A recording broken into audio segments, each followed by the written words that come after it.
Hello students, welcome back to your own channel SKC class 9-10 में आपका स्वागत है। आज के इस क्लास में डिस्कस करने वाले हैं ज्योग्राफी का चैप्टर नंबर 2 जो कि forest and wild life resources है।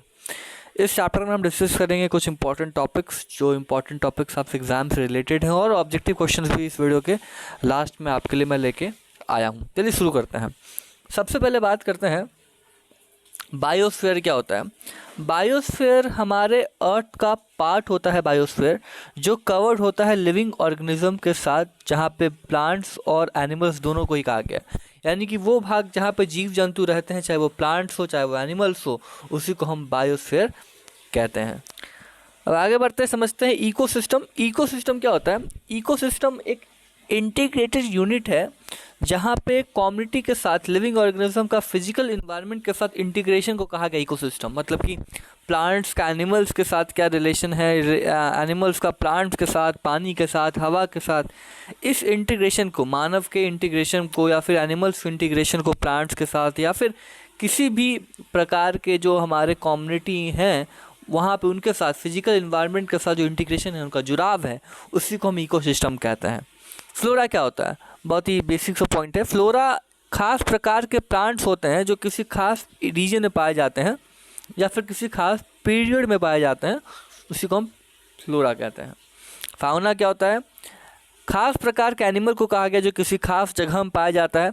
एनिमल्स के प्रजाति को जो किसी खास एरिया में पाया जाए, उसको हम फाउना कहते हैं। फॉरेस्ट एक ऐसा एरिया जो पेड़ पौधों से घिरा हो, उसको हम फॉरेस्ट कहते हैं, बेसिक का टर्म है। वाइल्ड लाइफ सेंचुरी क्या होता है? एक ऐसा रिजर्व एरिया जहाँ पे नेचुरल ब्यूटी को प्रिजर्व करके रखा जाता है, उसी को हम लोग वाइल्ड लाइफ सेंचुरी कहते हैं, जैसे कि वाइल्ड लाइफ। बायोडाइवर्सिटी क्या होता है?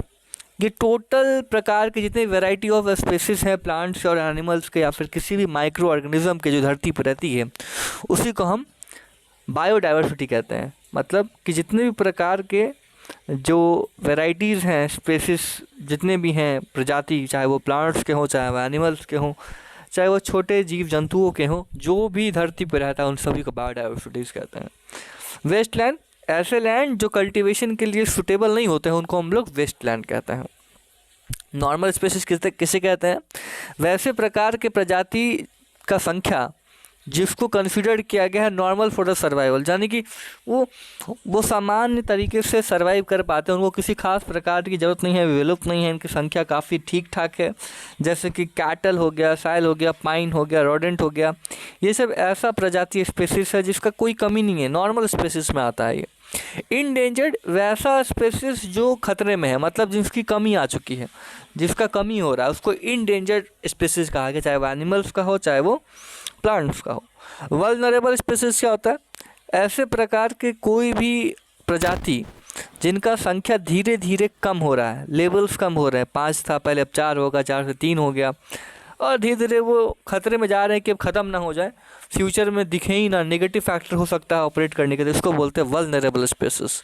रेयर स्पेसिस किसे कहते हैं? रेयर का मतलब है वैसे प्रकार के प्रजाति जिनका संख्या बहुत ही कम है और जो इंडेंजर्ड की तरफ जा चुके हैं, ये वल्नरेबल कैटेगरी में भी आ सकते हैं, क्योंकि यहाँ पे भी नेगेटिव फैक्टर है, क्योंकि ये फ्यूचर में इनका भी संख्या ना के बराबर हो सकता है, रेयर है ये।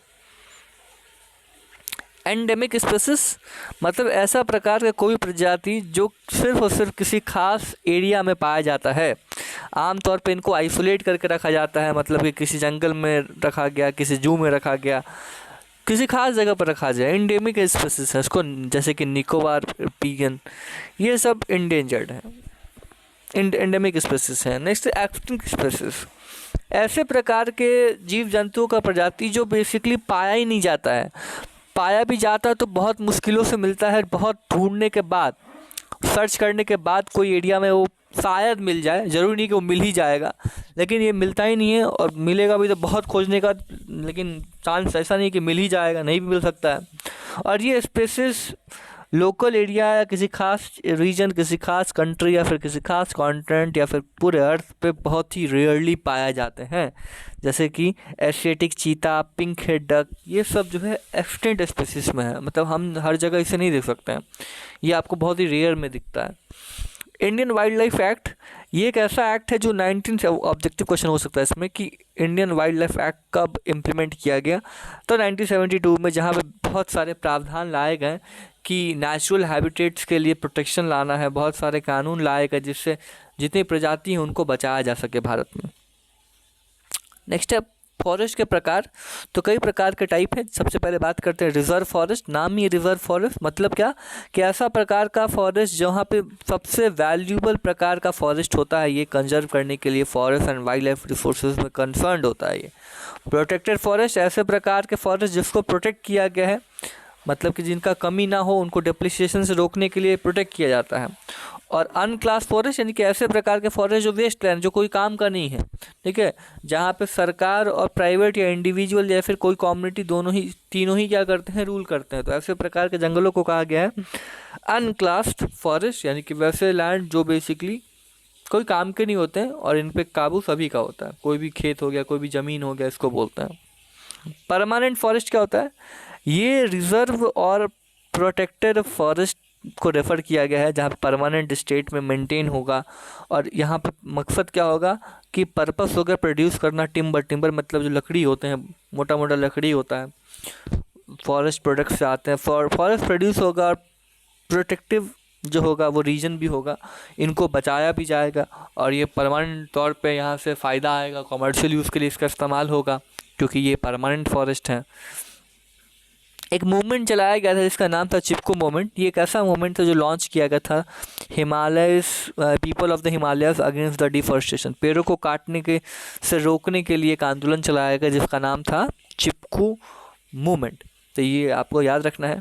जॉइंट फॉरेस्ट मैनेजमेंट क्या था, एक ऐसा प्रोग्राम था जो लॉन्च किया गया था management and restoration of degraded forest, यानी कि एक ऐसा मैनेजमेंट, एक ऐसा प्रोग्राम जो लॉन्च किया गया जिसका मकसद क्या था कि दोबारा से जंगलों को हरा भरा करना है, खूब सारे पेड़ लगाने हैं और जो जंगल ख़त्म हो रहे हैं उनको डेंजर्ड में जाने से रोकना है।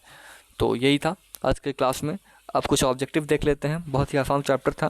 तो ये पहला क्वेश्चन है, species which are in danger for extinction are called, क्या होगा, तो ये सी होगा, endangered species.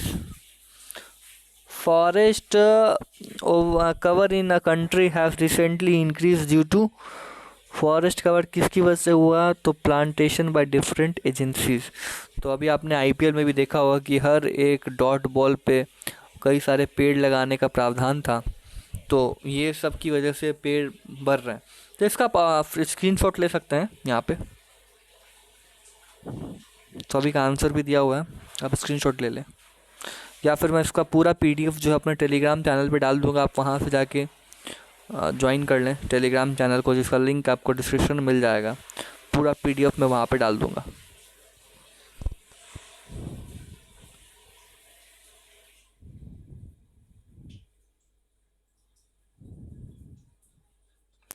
Twenty number question, 21 number question, काफ़ी आसान से क्वेश्चन हैं और ऑब्जेक्टिव काफ़ी इंपॉर्टेंट है इस चैप्टर, क्योंकि ऑब्जेक्टिव से ही मैक्सिमम क्वेश्चन जो है वो बनेंगे। एक क्वेश्चन आपका होमवर्क है, which of the following conservation strategy do not directly involve community participation, क्या होगा, इसका जवाब आपको बताना है। ज्वाइंट फॉरेस्ट मैनेजमेंट, बीच बचाओ आंदोलन, चिपको मूवमेंट, या फिर डिमार्केशन वाइल्ड लाइफ सेंचुरीज। तो इसका जवाब आपको कमेंट बॉक्स में कमेंट करके बताना है। तो आज से क्लास में इतना ही, अगले क्लासेस में फिर से मिलेंगे एक नए टॉपिक के साथ। तब तक के लिए वीडियो को देखने के लिए, चैनल को सब्सक्राइब करने के लिए आपका बहुत बहुत धन्यवाद। Thanks for watching.